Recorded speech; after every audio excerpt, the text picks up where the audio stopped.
Hey guys, how's it going? Laura with Garden Answer. Today I want to quickly show you how you can set up your containers on a drip system.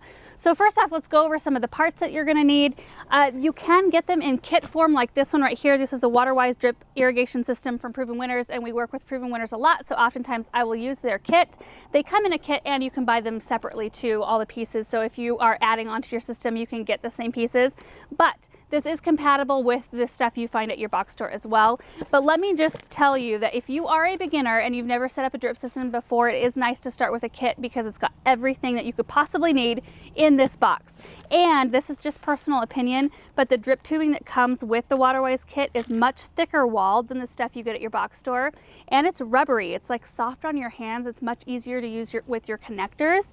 The stuff at the box store is so rigid and hard that it starts to hurt your hands after a little while, and that's just personal opinion. So the first thing that you're actually going to want is a timer, because otherwise what's the point of setting up your pots on a drip system?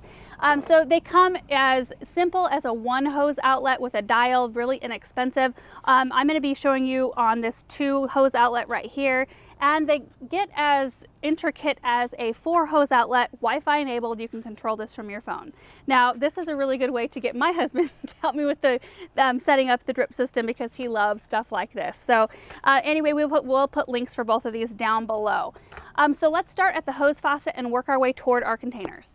This is kind of a weird hose faucet. It's pointing up rather than kind of pointing down like they normally do, but it works just the same. So we're going to take our timer first and attach it to the hose faucet.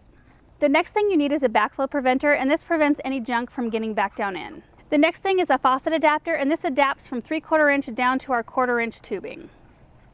Next, you attach your 1/4 inch tubing and it just slides right over the top. This is coming straight from the faucet, so I'm going to show you how to set up drip on 2 containers. So I'm going to need to make sure that this tubing splits into 2. So I'm going to use a T to do that, and it just slides right into the tubing. Now that the T is attached, I need to run a piece of tubing that's long enough to get to my small pot and long enough to get to my large pot. Now the best way to run your tubing is up through the bottom so that you don't see any of the tubing at any point. So do that when your containers are empty before you plant them up. So I'm going to take my piece of tubing, run it through the drain hole in my large container, and then we'll pull it up through just like that, and then I'm going to do the same thing with my smaller container. If you have really heavy containers that are going to be sitting on a hard surface, the best thing to do is to raise your pot up on pot feet. Something like this. There's black rubber ones like this that are very inconspicuous, or something more fancy like these terracotta ones.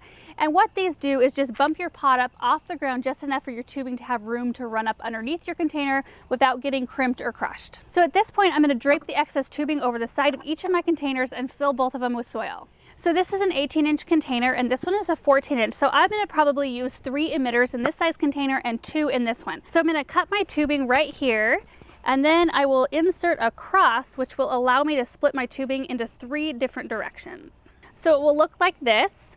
Then I'm going to insert my emitters, and these are 1/2 gallon per hour emitters, and I'm going to insert them pointy side into the tube. So then I'm going to pop a stake on each one of these tubes and spread them apart equally in the pot, and then this one is done.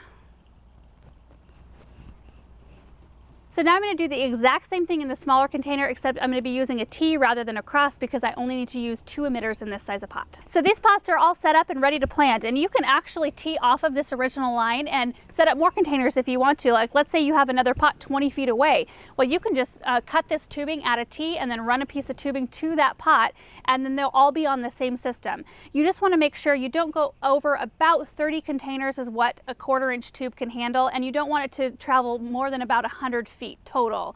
If you're going to go further than that, then you probably need to be upping the size of your lead line to about a 1/2 inch poly tubing, and then you'll tee off and go 1/4 inch from there. So to hide the tubing that you're bringing to your containers, there's a couple different options. So if you're going through gravel, or if you're going through flower beds, something like that, you can easily scoot some mulch or dirt away and just bury it. It doesn't need to be buried very far, just enough to cover it so you don't see it. If you're running along your house, there are nail clamps that you can get like this. These actually came in the Waterwise kit.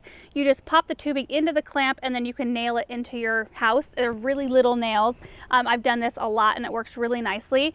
If you're not able to nail into your house, or if you're going along concrete, there really isn't a great option other than the fact that this tubing you can paint, so you can give it a quick coat of gray or whatever color your house is, or whatever surface you're traveling across, and it'll kind of mask it. You know, the look of tubing used to actually bother me. I didn't like it, and now when I see tubing, I think how smart people are. water. Like, I know why that tubing is there, and it's such a great thing. So if you already have your containers all planted up for this season, or you know, you just don't have the ability to, you know, get underneath your container, you can always go up over the side in the back of the container with your tubing. You might see a little bit of it, but oftentimes it's hidden behind a pot and your plants will eventually hide it anyway. So real quick about the emitters I used in these containers. These are 1/2 gallon per hour emitters, which you want to start running them at about an hour, and then you can adjust accordingly. So if you have a ton of water coming out the bottom of your pots and you don't need that much, you can scale back on the amount of time. If you live somewhere where it's really windy, dry, hot, you might need to up the time a little bit. You can also use different emitters. You could use 1 gallon per hour, 2 gallon per hour. They go all the way up, I think, to 4 gallon per hour. Like for example, we have in our hay rack system up front, we use 2 gallon per hour emitters, but we only run it for 15 minutes, which is the equivalent of running a 1/2 gallon per hour emitter for an hour, if that makes sense.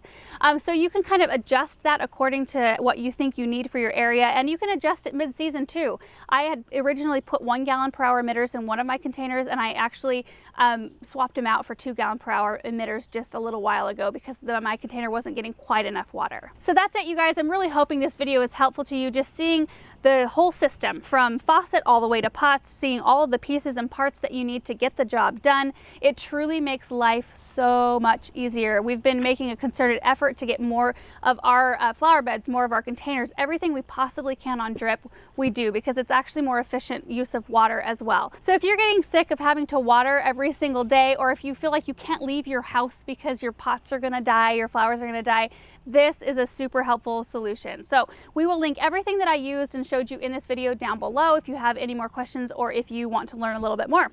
Thank you so much for watching this video, and we will see you in the next one. Bye.